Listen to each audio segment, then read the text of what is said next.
It's muggy on the remodeled veranda by the motel pool. Even though it's cloudy, I'm sitting in the shade of the patio cover in sunglasses, a high turtleneck, and wide-brimmed hat, protecting myself as much as possible from the ambient radiation from the cloud cover. Al joins me, saying, "I wouldn't worry about the sun if I were you. You look like you're tanning real nice." He confides to me, "I wasn't always an albino. I used to be dark, real dark." I ask him what happened. "Don't know. They said it was the flu, but I felt just fine. And now look at me, white as ivory soap. At first it bothered me, but what the heck, I still feel fine. Hey, change happens. You can get used to anything." Sis joins us. "You ought to peel off those clothes, kick back in a Speedo. Hey, I'll bet you'd bronze out real nice," she tells me. Al says to Sis, "I've been thinking about what you said about carrying the quads and all. Anyway, I want you to know that there's this special opportunity coming down the pike. How would you like to carry just one baby? A very special baby." "Yeah?" says Sis. He tells her, "Well, it's just something to think about." Then he says to me, "Vinny, have you checked out the new digs in the dugout?"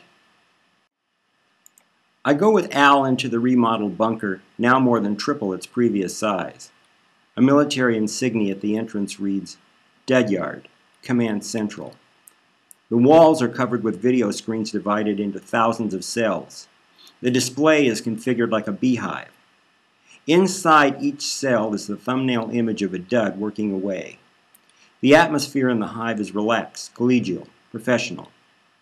The Dud groups are organized into subgroups under 3 org chart headings: Special Ops, Logistics, Communications.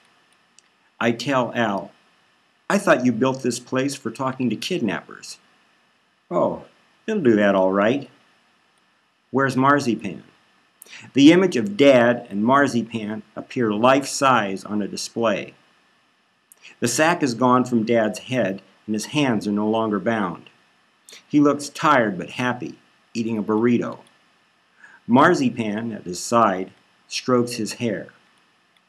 I'm overcome with emotion. "Oh, Dad! Oh, man! I thought I was afraid. Didn't they knock your teeth out? I saw the blood." "No," he tells me. "That was nothing. Just a split lip I got when they were carrying me through a doorway." "And your nose?" Dad touches his nose. "Nose? What about my nose?"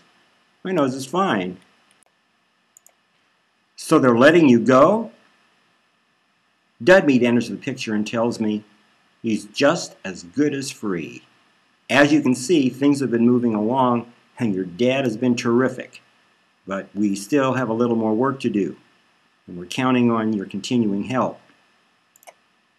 I tell Dudmeat, "So, it was you all along. You betrayed me." He says, "Well, hey, you know, when it seemed like you might not be getting with the program, and then your mom volunteered, and everything just fell into place. You used me." He tells me, "People use us and toss us in the dud yard like trash all the time. A dud's gotta do what a dud's gotta do." I ask him, "So, which side are you on, stick man or hammer man?" He asks, "Yesterday, today, or tomorrow?" Dad says, "Don't be upset, Vinny. They've been treating me real fine, and I'm here to tell you the food is terrific." "And the sack over your head?" "Wasn't that a kick?" says Dad. "You know, I couldn't see or hear a darn thing, but you should have seen what Marzipan was doing to keep my strength up. Maybe I couldn't see her, but let me tell you, I sure could feel her." He presses the image of Marzipan's fingers to his lips and says, "And besides, everything's okay now, right?" I tell Dudmeat, "Since you're still holding him hostage, Think of it like we're taking care of him. Anyway, where else has he got to go? I say, just tell me what you want from me. You're doing terrific. Just keep on keeping on. And remember, the whole world is watching. Stalking justice. Suspect, Dr. Bull. Level 5. Persecution. Location, hospital room. Hammerman is standing by the bed of a man whose face and head are swathed completely in bandages, except for a hole where his mouth should be. Handcuffed Dr. Bull is led into the room by an auto guard. The DA asks the Bull man if he recognizes the patient. Hooded Dr. Bull says, "I can't tell. His face is covered up." Hammerman addresses viewers. To assume the suspect is merely a practitioner of perversion would be a gross underestimation of his capabilities. We've already seen him take part in the sickest forms of human debasement. Just for a refresher, show video of the blind man in the geekery. Dr. Bull is bending over the eyeless man with a shard of glass in his hand where he's lying on the ground. Hammerman stops the video and asks the Bull man, "So, you were talking to him?" "Yes, I was curious. I'd never seen a man gouging his own eyes out before." The video resumes as Dr. Bull whispers something in the man's ear. Hammerman stops the video and asks the Bull man, "What did you say to him?" "I just asked him, 'Why are you doing this?'" "That's not what he's telling us." The DA holds a picture of hooded Dr. Bull in front of the face of the man with no eyes, and the man starts screaming. Auto nurses rush to his side as we leave the room. Out in the hallway, Hammerman tells viewers, "So, you see what I mean?" As the accused is led away by the auto guard, the prosecutor yells after him, "You're an evilist, aren't you?" Dr. Bull says, "You be the judge." I start to question the idea of a blind man, his eyes covered with bandages, identifying a man who is wearing a black hood, but I stop when I think about my father. There's a break in the game for a News Now infomercial. A news thing says, "According to the latest surveys, folk remedies for the prevention of skin color shifting are becoming all the rage. And for those willing to take a little risk, there's pigment protection galore." A matronly Italian woman looks at us through eye holes in the white concoction she's smearing on her face as she explains, "This face cream was a favorite of Caligula. For aesthetic reasons, I'm applying the lead compound diluted with house paint. I recommend oil-based paint for the best absorption of the lead." A Sudanese man describes his recipe for mercury-based cream. In their free-rolling state, the little balls are pretty heavy, so mixing the beads with wheat paste helps prevent the mercury from just rolling off my face and onto the floor. An Ethiopian mother is shown smearing white stuff on the face of her coffee-hued daughter. "I use fat-free sour cream with just a touch of sodium nitrate. And while it's on, I'm real careful to keep her far away from any open flame." A female ad helper says, "You know, there's a lot more to skin beauty than just locking in color. Ambrosia of pig urine ensures tonal stability as it tightens saggy skin and erases crow's feet, all the while increasing firmness and elasticity as it pumps, lifts, and opens stubborn pores. And as for the heartbreak of skin spots and birthmarks, well, weep no more. Ambrosia will leave your skin looking years, if not decades, younger. So, for the skin you want today, tomorrow, and forever, look beyond mere skin color and insist on ambrosia. To order ambrosia now, just say ambrosia. Yes, that name again is ambrosia, spelled Ambrosia. Ambrosia. or skin that lasts a lifetime. Say ambrosia. Yes, ambrosia. I tell Dudmeat, I'm worried to death about my skin color. What's wrong with it? It's not natural. What is natural, he wants to know. I see how we might have a problem with that concept, but I'm not up for a metaphysical discussion right now, so I get to the point. I have to stop this color shifting, and not by dabbing on snake oil cream. I was thinking that maybe you would know where I could get some treatment. Something high caliber. Dudmeat says, oh, something serious.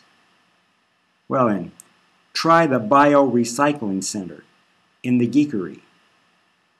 I call an auto cab and I'm on my way. Passing through the flea market, I catch sight of Dogbait at a sidewalk table in front of the cafe Le Hot Dog Cuisine. Dressed in a well-tailored pantsuit, she looks older than her preteen years as she lectures an apron-clad waiter 4 decades her senior. How many times do I have to tell you, this isn't a hot dog stand? The diner begins his cuisine with the utensil in the outmost setup position. So, when he has finished his salad, you take away the salad fork, leaving the dinner fork for the next course and the dessert fork, etc., etc. Okay? The balding waiter nods and retreats into the gaslight dining establishment. She brightens to see me. Hey, Vinny, nice tan. I step back to admire the restaurant packed with customers as she informs me, I'm buying it. What with the big corn scare and all, business is fantastic. After all, people still need something to eat, and I don't serve anything made from corn. My entire menu is nothing but wild dog. No corn here, not one kernel. Hey man, got time for a bite? Best hound this side of the pond. How about a glass of wine? She holds up some bottles. I just got this Bouchard de Burgundy Gevrey Cambertin. And I gotta tell you, this here little Pinot. Checking my time, I tell her, maybe a rain check. I'm looking for the Biorecycling Center. Do you know where it is? Dogbait is taken aback. Why are you going to a place like that? I tell her it's for a friend. I enter the Biorecycling Center with trepidation. Immediately, I'm accosted by auto vendors selling fingerprint destruction, eyeball vessel retracement, face whacking, DNA doping. I see a sign for the skin center and scan the directory. Skin replacement, human or animal. Body grafting. Recycled scrapings, by the ounce or by the pound. The skin center is bursting with consumers. I see a man with his face all disfigured behind a thick, gnarly mask, scarred ear to ear. On his baseball cap are the words, Flamer Man. I approach him. Hey, Flamer, it's me, Vinny. Behind the scarification, his eyes gap bloodshot. He backs away from me into the crowd. Attempting to follow him, I'm bumped by a man with lime green ears. A black man with a turquoise-colored nose steps on my toe. There's a hand on my shoulder. It's Guy. He asks me, Vinny, what are you doing here? I tell him, I have a little skin problem, but this place, oh man, I don't know. Guy laughs. Times are changing. People are changing. New challenges and great opportunities. People taking chances. I'll tell you, this is a great time to be in business. We step into a passage with less traffic and I tell him, look at the color of my skin. He says, nice. Very Mediterranean. But I was born in Iowa. That's not me. Guy says, don't let appearances get you down. Half the people everywhere are getting darker these days. It's a sign of the times. But consider the numbers. For every person getting darker, someone else is getting lighter. It'll all average out. Even before all this, things really weren't so different. People marrying, intermarrying, not marrying, interbreeding, all kinds of people. Chinese, Africans, Apache, Celanese, Aboriginal, Basques. The whole human race was already looking more and more the same every day. One more generation and the whole Megillah would have turned gingerbread anyway. And now, with the help of this so-called disease, and everyone becoming the spitting image of their opposites, it's just like the good old days, when black was black and white was white. Only now, black will be white and white will be black. It's the same difference though, don't you think?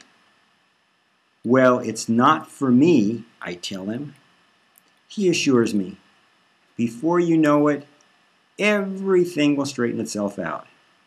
And as for being a white guy, you can always verify the truth of your essence by simply looking in the mirror.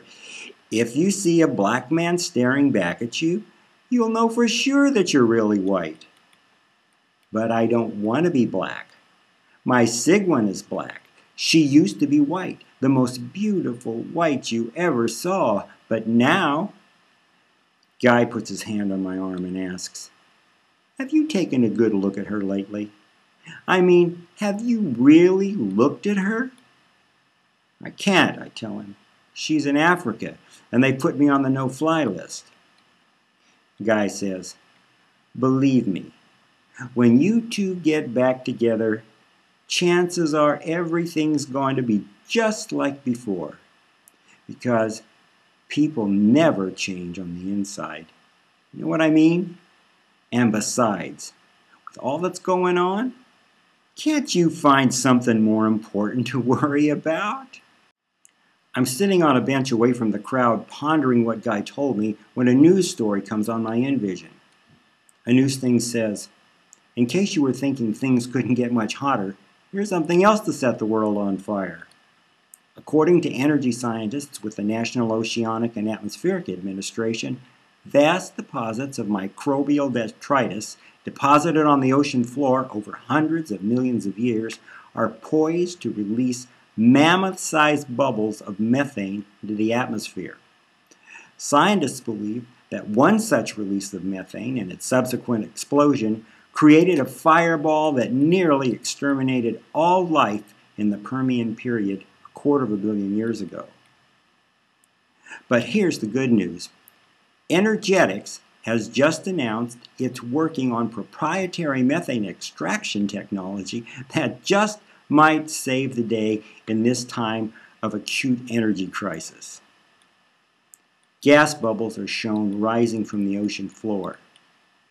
An energetic spokesman tells stockholders, "We believe there's enough methane in sub-ocean sediments to supply the world with energy virtually forever. With our patents in microbial methane extraction, we're confident we will have a lock on this market before the competition even begins R&D. In fact, we are so confident of our exclusive innovations in this disruptive technology that we're investing every dollar we can lay our hands on." Then my status light starts blinking red. What the heck? And now another news thing breaks in with this. Update from the National Security Desk. Oceanographers are now saying that the sinking of the supertanker Gulf Spirit may not have been caused by a nuclear attack after all. We're shown a computer simulation of a ship on a flat sea. It begins to rise, and then, violently thrust up on the crown of a gigantic bubble, it starts to surf just as the watery hemisphere explodes. My status light is glowing solid red. The news thing continues. Analysis of data from weather satellites reveal the release of more than a cubic mile of methane at the precise moment of the tanker's disappearance. I get a call from my auto broker. "Vinny, are you watching the price of energetics?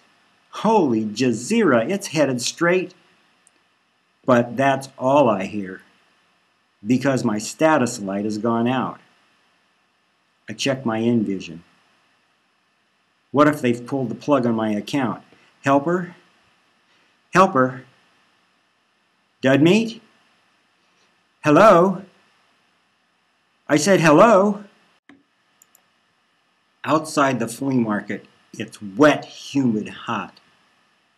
I'm sweating like mad and feel cold as hell. I don't know what to do. The thunder claps. The dogs are howling. I start to run in the direction of the motel thinking, what if? What if? What if I'm like nobody at all anymore?